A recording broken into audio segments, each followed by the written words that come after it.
안녕하십니까. 용인에서 ICF로 철근 콘크리트 주택을 직접 지은 아이비입니다. 제가 지난번 영상에서 저희 집을 짓는 데 들어간 총 건축비에 대해서 상세하게 소개시켜 드린 바가 있습니다. 제가 저희 집을 짓는데 2억 원 이하로 집을 지을 수 있었는데요. 이 집에서 제가 1년 반 정도 살면서 들어간 난방비에 대해서도 지난번 영상에 소개시켜 드린 바가 있습니다. 오늘부터는 제가 저희 집을 짓는데 제가 어떤 과정을 거쳐서 짓게 되었는지 그 과정에 대해서 말씀드리도록 하겠습니다. 저는 사실 건축과는 무관한 화학을 전공한 사람입니다.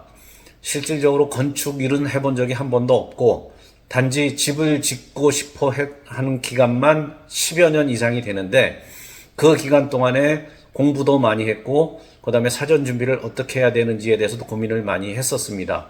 그래서 제가 그동안에 겪었던 그런 과정을 여러분들께 소개시켜 드림으로써 집을 짓고자, 특히 직접 짓고자 하시는 분들에게 저와 같은 과정을 거치시는 것을 한번 참고해 보실 것을 말씀드리겠습니다. 전체 과정 중에서 오늘은 제가 사전 준비를 어떻게 했는지 그 과정에 대해서 말씀드리도록 하겠습니다. 오늘도 파워포인트를 통해서 설명을 드리겠습니다. 사전 준비에 대해서 말씀드리면 가장 크게 제가 사전에 준비했던 항목은 세 가지입니다. 소프트웨어를 통해서 사전에 설계를 미리 해보는 것. 두 번째로는 공사를 할 때 필요한 창고 시설을 미리 구비해 놓는 것. 그리고 세 번째로는 실제 공사에 있어서 직접 제가 공사를 진행하기 위해서 필요한 공구들.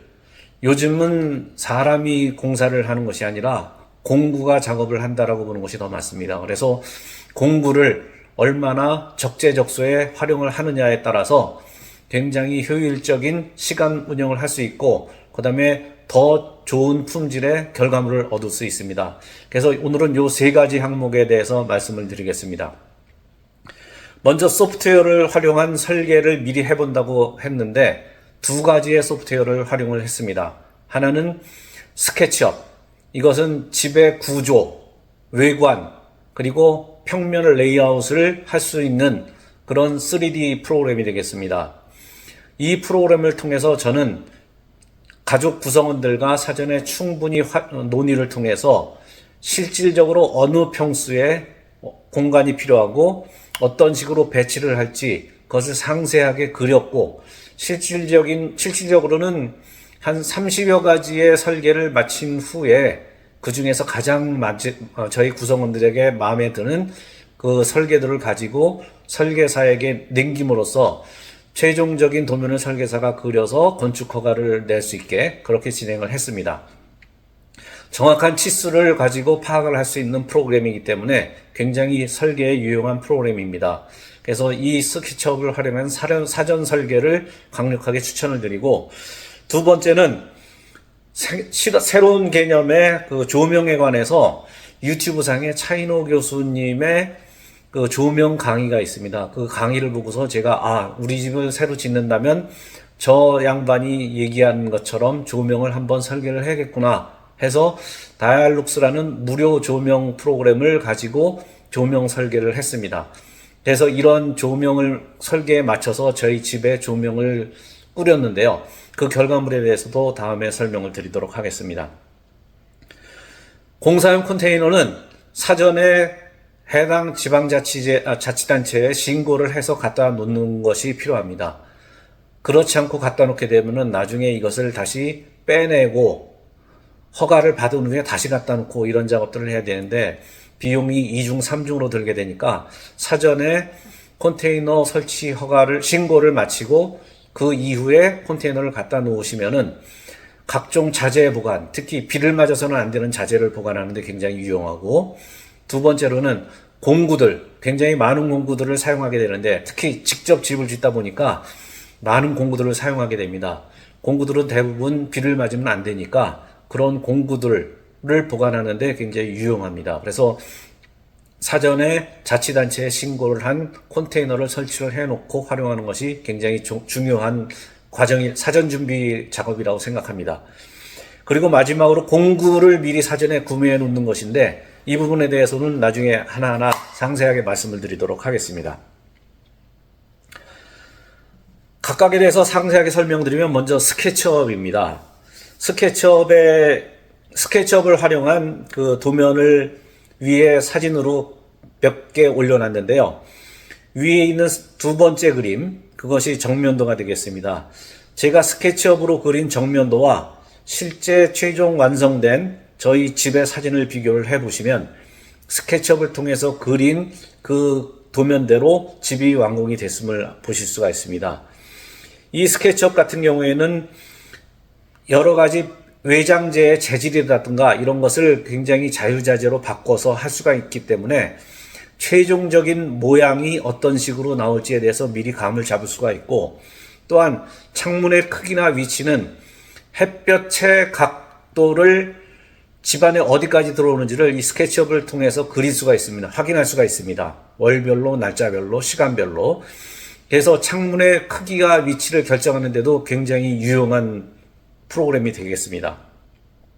이러한 스케치업 도면을 통해서 최종 결정을 한 다음에 설계사에게 맡기면 설계사하고 많은 시간을 레이아웃을 어떻게 할 것인지에 대해서 논의하지 않아도 되기 때문에 설계하는 과정을 상당히 단축시킬 수가 있습니다. 그래서 스케치업을 통해서 미리 설계를 해보시고 그 설계를 가지고 가족 구성원들과 충분한 협의를 마친 후에 최종안을 가지고 설계사에게 이야기할 것을 추천드립니다. 스케치업 설계를 통해서 그린 평면도는 위에 있는 세 가지 그림이 되겠는데 이것보다는 훨씬 더 많습니다. 그렇지만 이제 제가 세 가지만 추렸는데 제일 왼쪽에 있는 것이 1층 도면입니다. 제일 왼쪽에 현관이 있고 현관을 통해서 끝에 쪽에 있는 것이 팬트리가 되겠습니다. 그 다음에 중문을 거쳐서 오른쪽에 방이 있고 건너편에는 화장실이 있습니다. 다시 복도를 통해서 오른쪽에 큰 거실이 있고 주 거실이 되겠습니다. 오른쪽 위쪽에 주방, 오른쪽 아래쪽에 식당, 그리고 주방 옆에 다용도실, 그리고 계단 밑에 보일러실, 이런 식으로 배치가 되어 있습니다. 2층은 계단을 통해서 올라오면은 바로 정면에 2층에 가족실이 있고 좌측에 큰 방이 있습니다. 여기에는 그 서재와 겸해서 사용하는 방이 되겠고 이쪽에 그림에는 지금 빠져 있지만 화장실이 별도의 화장실이 마련이 되어 있습니다. 그리고 거실 옆에 화장실이 처음에 설계는 화장실이 되어 있었고 그 다음에 안방과 건넌방 이렇게 두 개의 방이 이쪽 화장실을 거실을 거쳐서 사용하도록 되어 있었는데 최종 건설 과정에서 이 화장실과 모서리에 있는 방과의 위치를 제가 바꿨습니다. 그래서 방의 위치와 화장실의 위치가 지금 최종 건축물에서는 변경이 되어 있습니다. 오른쪽에 있는 것은 다락을 그린 것인데 뭐 그렇게 중요한 그림이 아니기 때문에 설명은 생략드리고, 스케치업에 있어서 또 한 가지 큰 장점 중에 하나는 실제 치수대로 가구를 미리 배치를 해보고, 예를 들어서 1층 거실에 보시면은 소파를 배치를 하고 테레비를 배치를 하고 또 주방에는 어떤 식으로 주방 가구를 배치할 것인지 이거에 대해서 미리 도면을 그림으로써 얼마나 여유 공간이 있고 동선은 어떻게 될지 파악을 할 수가 있습니다. 이런 것들이 굉장히 중요한 것 중에 하나는, 특히 가구의 배치를 어떤 위치에 놓느냐가 중요한 것은, 예를 들어 TV 같은 경우에는 TV에 필요한 전기를 어디에다가 단말기를 놓을 것인가, 그 다음에 거기에는 TV 이외에 전축, 스테레오라든가 아니면 여러 가지 다른 필요한 전열기구를 놓게 되는데 그것에 대한 콘센트는 어디에 놓을 것인가, 그 다음에 동선에 따라서 스위치는 어디에 배치를 할 것인가, 또 주방에는 전열기구를 위한 그런 콘센트를 어디에 놓을 것인가, 특히 냉장고는 위치에 따라서 콘센트를 어떻게 할 것인가, 이런 것들을 결정하는데 굉장히 유용한 도구가 되겠습니다. 또 스케치업의 가장 유용한 점 중에 한 가지를 말씀드린다면은 자재의 수량을 파악하는데 굉장히 큰 도움이 됩니다. 또 설계의 정확도도 굉장히 중요한 요소가 되겠는데, 설계 정확도부터 말씀을 드리면 왼쪽 위에 있는 그림이 계단에 대한 설계도입니다. 층고가 결정이 되고 계단을 놓을 위치가 결정이 된다면 그거에 따라서 스케치업을 통해서 계단을 설계를 할 수가 있습니다. 이 정확한 계단의 설계가 중요한 것은 계단의 각도를 저는 30도로 했는데 30도로 정했을 경우에 단의 수를 몇 개로 할 것인가가 결정이 되게 되고 또 발판의 크기, 그 다음에 단의 높이 이것을 30도에 맞춰서 정확하게 만들어낼 수가 있습니다. 그 정확한 치수에 따라서 계단 받침대를 잘라낼 수 있고 또 계단의 발판의 크기를 정확하게 계산할 수 있습니다. 그에 맞는 자재를 주문함으로써 자재의 수량을 정확하게 파악할 수 있고 짜투리를 최소화시킬 수 있는 그런 장점이 있습니다. 왼쪽 아래에 있는 그림은 제가 저희 집 외벽체를 놓고 거기에 ICF 블록을 일일이 실제 치수로 갖다가 배치를 한 것입니다. 그렇게 함으로써 몇 개의 블록을 내가 주문해야 되는지 어떤 블록을 몇 개를 주문해야 되는지 정확한 수량을 뽑을 수 있고 그렇게 함으로써 특히 수입을 해야 되는 자재에 있어서 자재가 부족하면 큰일 나는데 부족하지 않고 약간 여유 있는 정도로 저는 10% 여유를 뒀는데 거의 10% 정도만 나왔습니다. 그 정도로 정확한 자재의 수량을 파악을 할 수가 있습니다. 오른쪽 아래에 있는 그림은 각 층별 장선, 여기 빈 공간이 회색으로 되어 있는 빈 공간이 이제 계단의 위치가 되겠는데 2층 바닥 같은 경우에는 요 계단이 있는 부분을 제외한 나머지 공간에 장선을 배치를 하고 그 장선의 간격을 어떻게 하는지 결정을 한 다음에는 그 장선의 치수가 몇 개 필요한지 그걸 정확하게 뽑아낼 수가 있습니다. 그렇게 함으로써 자재가 남는 것을 최소화시킬 수 있는데 이런 것은 비단 장선뿐만이 아니고 합판이라든가 석고보드, 기타 자재들에 대해서 모두 적용이 가능하고 특히 스터드 같은 경우에 내 벽체를 세우는 스터드 같은 경우에 수량을 파악하기가 굉장히 어려운데 실질적으로 스터드를 일일이 배치를 해서 도면을 작성을 하면은 정확한 스터드의 개수, 그거를 파악을 할 수가 있겠습니다. 만약에 이것을 제가 직접 개수를 파악하지 않고 도면을 그리지 않고 파악하게 되면은 나중에 부족해서 다시 추가로 주문을 하는 그런 실수를 범한다거나 아니면은 많이 남아서 처치 곤란한 상황에 다다를 수가 있습니다. 그래서 스케치업을 통해서 자재 수량을 정확하게 파악을 하고 그거에 맞춰서 자재를 준비를 한다면 그런 착오를 줄일 수 있다는 점에서 스케치업의 설계를 사전에 꼭 해보실 것을 추천드립니다. 다음은 조명 설계입니다. 말씀드린 것처럼 다이얼룩스를 통해서 제가 조명 설계를 미리 해보았다고 했는데 오른쪽에 있는 그림들이 제가 다이얼룩스를 통해서 조명 설계를 한 그런 그림들이 되겠습니다. 3D로 마찬가지로 조명 설계가 가능하고 조명 설계가 끝난 다음에는 어떤 식으로 집의 모양이 보일지 그것을 미리 확인해 볼 수 있는 그런 설계 프로그램이 되겠습니다.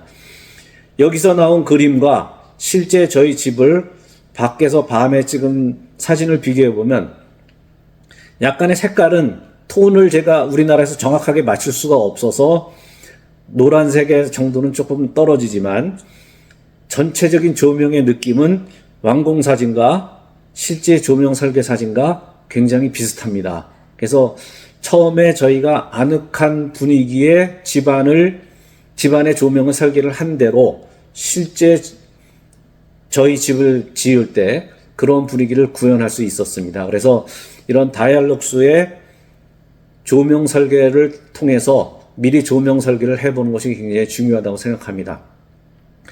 나중에 말씀드릴 기회가 있을지도 모르겠는데 조명 설계에 대해서 제가 추가적으로 말씀드리면 저희 집 같은 경우에는 천장에 있는 천장 가운데에 배치하는 그런 중앙 조명은 저희는 거의 배치를 하지 않았습니다.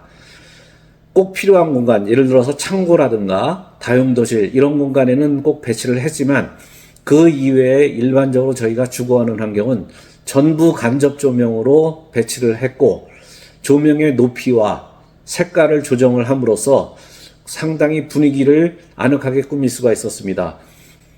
그러한 조명을 설계하는 데 있어서 중요한 백그라운드는 차인호 교수의 조명 설계에 관한 강의를 참고를 하시고 여러분들의 취향에 맞는 그런 조명 설계를 해보실 것을 추천드립니다.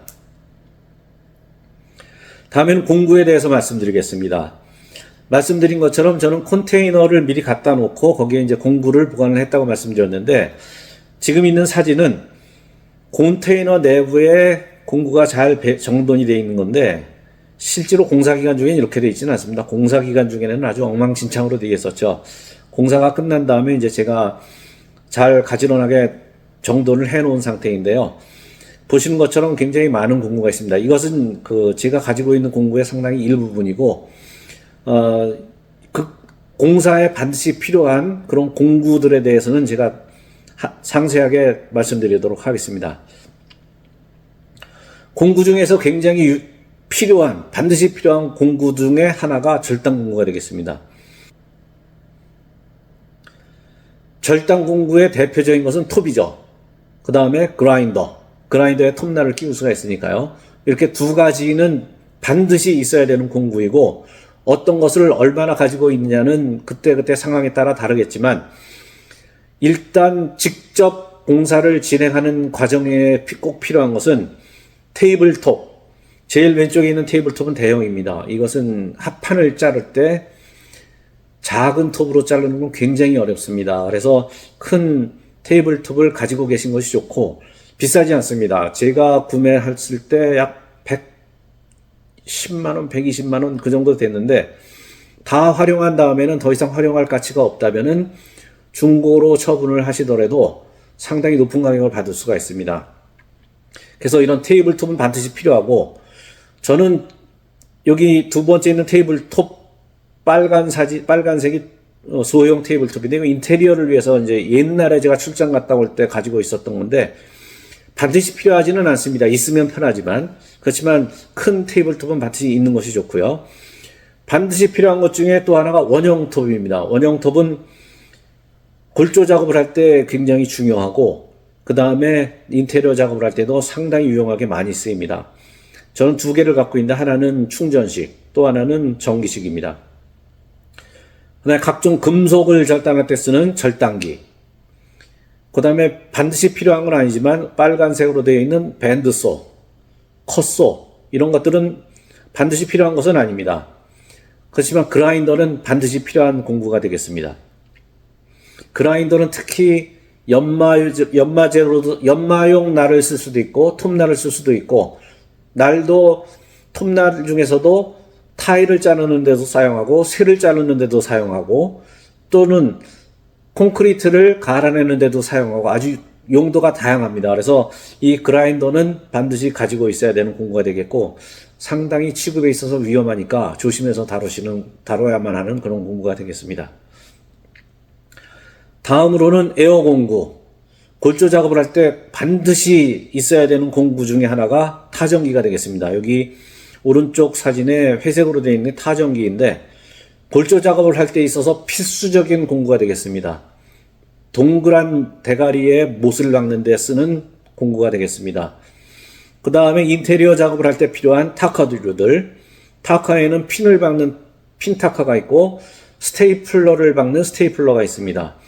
이 종류별로 타커를 가지고 계신 것이 상당히 중요하고, 이 타커를 구동하는 데 있어서 에어 컴프레서는 반드시 있어야 됩니다.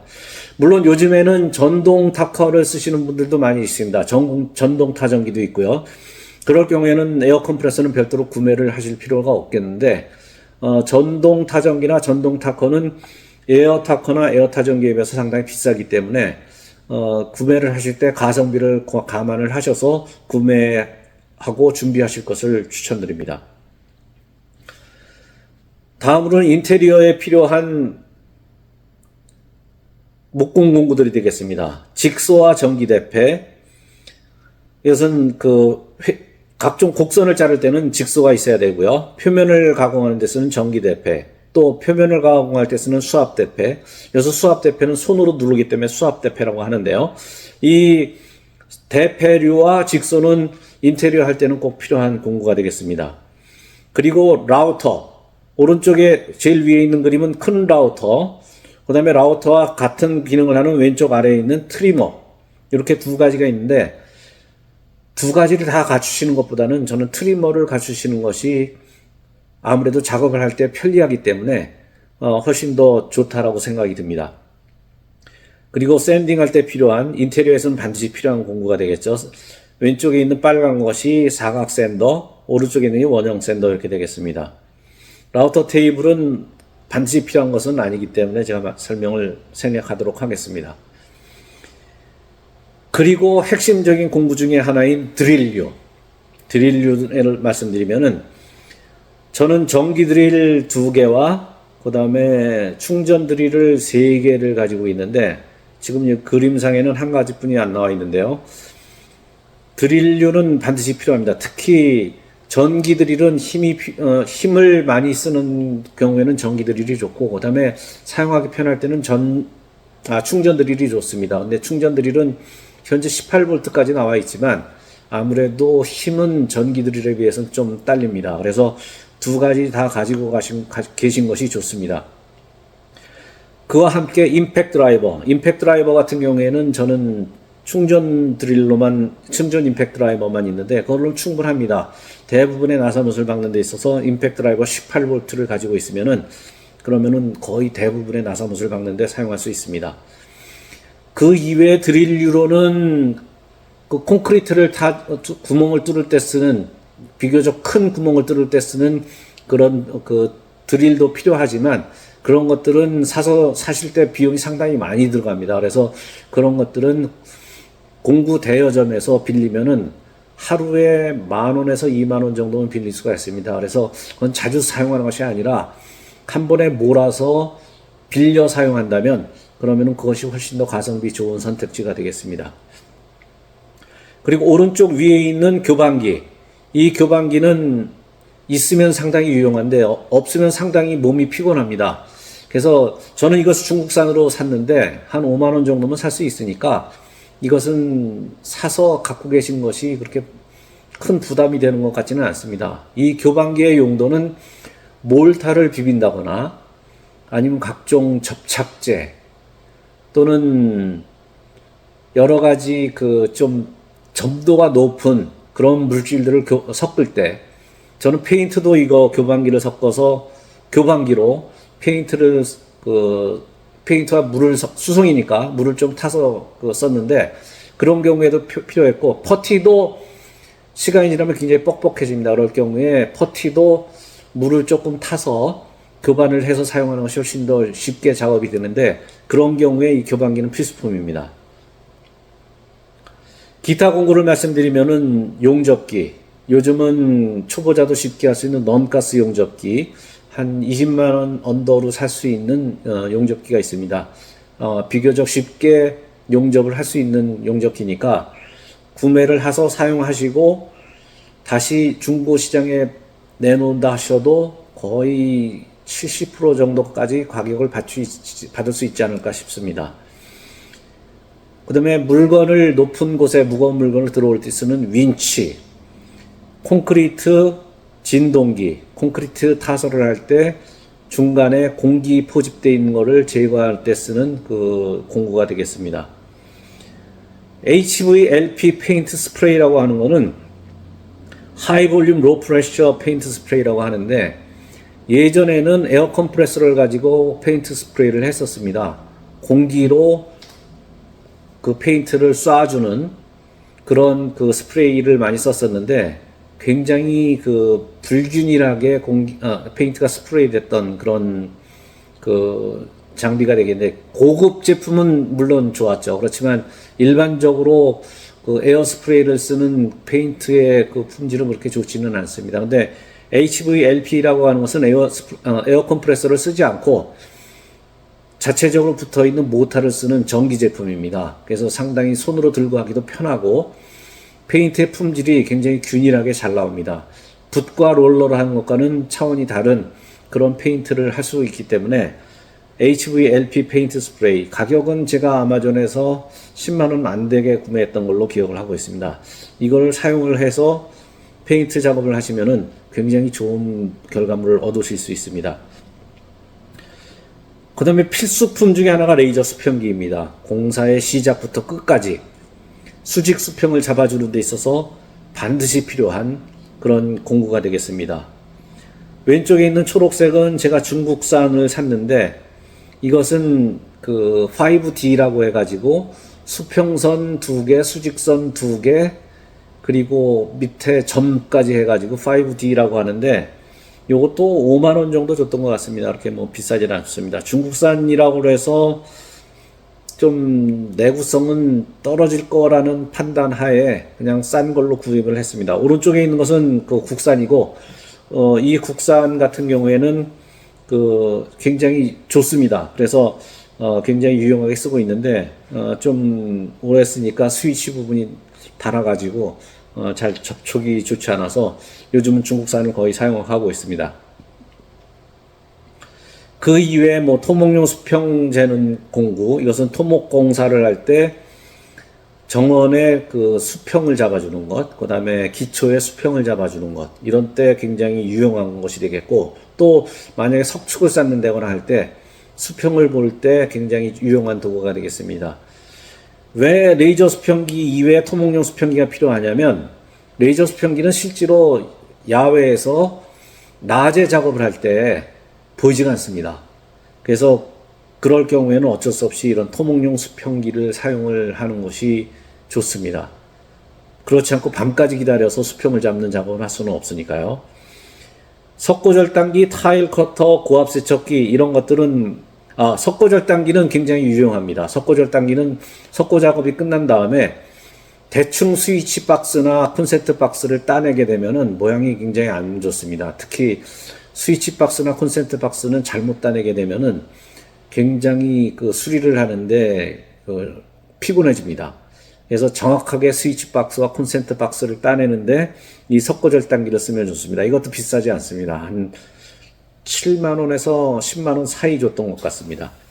그다음에 타일 커터와 고압 세척기 같은 경우에는 필요하시면, 만약에 타일 작업을 직접 하신다 싶으면 사셔야 되고, 그렇지 않고 외부에 의뢰하신다 싶으시면은 타일 커터는 필요 없는 공구가 되겠죠.